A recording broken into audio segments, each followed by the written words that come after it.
A Course in Miracles Workbook for Students. We are in Part 1, Review 1, Lesson 52. Today's review covers these ideas. 1. Lesson 6. I am upset because I see what is not there. Reality is never frightening. It is impossible that it could upset me. Reality brings only perfect peace. When I am upset, it is always because I have replaced reality with illusions I made up. The illusions are upsetting because I have given them reality, and thus regard reality as an illusion.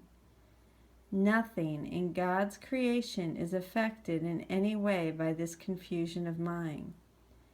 I am always upset by nothing. Lesson 6. I am upset because I see what is not there. 2. Lesson 7. I see only the past. As I look about, I condemn the world I look upon. I call this seeing. I hold the past against everyone and everything, making them my enemies. When I have forgiven myself and remembered who I am, I will bless everyone and everything I see. There will be no past and therefore no enemies.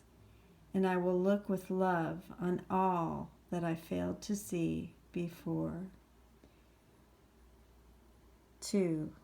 Lesson 7. I see only the past. 3. Lesson 8. My mind is preoccupied with past thoughts. I see only my thoughts, and my mind is preoccupied with the past. What then can I see as it is? Let me remember that I look on the past to prevent the present from dawning on my mind. Let me understand that what I'm trying to use time against... Let me understand that I am trying to use time against God. Let me learn to give the past away, realizing that in so doing, I am giving up nothing. Review 3. Lesson 8, my mind is preoccupied with past thoughts.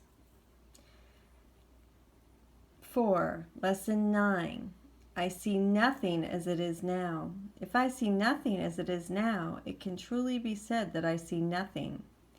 I can see only what is now. The choice is not whether to see the past or the present. The choice is merely whether to see or not. What I have chosen to see has cost me vision. Now I would choose again that I may see. 4. Lesson 9. I see nothing as it is now. 5. Lesson 10. My thoughts do not mean anything. I have no private thoughts, yet it is only private thoughts of which I am aware. What can these thoughts mean? They do not exist, and so they mean nothing. Yet my mind is part of creation and part of its creator. Would I not rather join the thinking of the universe than to obscure all that is really mine with my pitiful and meaningless private thoughts?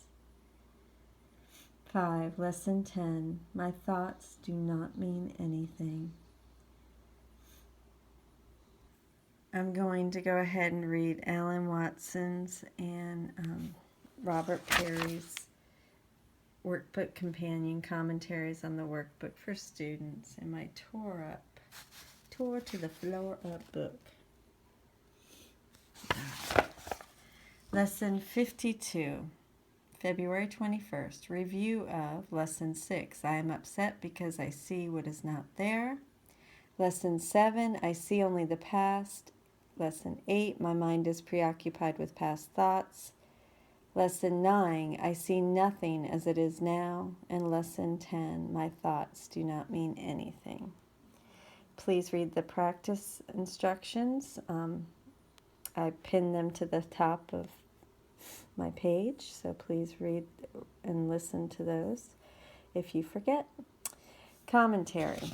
Remember that the general practice for these reviews is to read all 5 thoughts and comments twice daily, morning and evening, and to spend at least 1 2-minute period with each of the 5 ideas during the day. The thoughts are thick in these reviews, so I offer only a few observations on the things that stand out for me. Reality is never really frightening. Reality is, of course, what God created. When I feel frightened, I find it useful to remind myself that I must be seeing something that isn't really there. I am the one who makes up frightening illusions. How reassuring to be told nothing in God's creation is affected in any way by this confusion of mine. That is the basis for letting go of guilt. I may be confused, mistaken, deceived, and deceiving, but none of it affects what is real. What's real is real no matter what I do. The sun doesn't go out when I cover my eyes. So all that I have done has had zero real effects. I have nothing about which to feel guilty. If I see nothing as it is now, it can truly be said that I see nothing. A thing is as it is now. It isn't as it was yesterday. It isn't as it will be tomorrow. Things exist now. That is the only way I can see them. That is how they are. If I am seeing the past, I'm not seeing anything. The past isn't here. I have no private thoughts. What if everyone in the world could see into your mind, could see right into your mind? What if the way you thought about your boss affected the war in Bosnia? Guess what? They can, it does. And yet they mean nothing. If you think thoughts you believe to be private, they are meaningless. They have effects within the illusion, this world, but they affect nothing real. Only thoughts that are shared have real effects, and only thoughts that can be truly shared are the thoughts you think with God, which are thoughts of love. And obviously this dates when this was written because affected the war in Bosnia. So we'll just say affected war. Alrighty, thank you so much for joining with me. Lesson 52, reviews of Lesson 6, 7, 8, 9, and 10. I love you. Have a beautiful day. And please try to practice as instructed in the introduction. And if you forget, just read it or go ahead and listen to it. It is pinned to the top of my page. Thank you. I love you.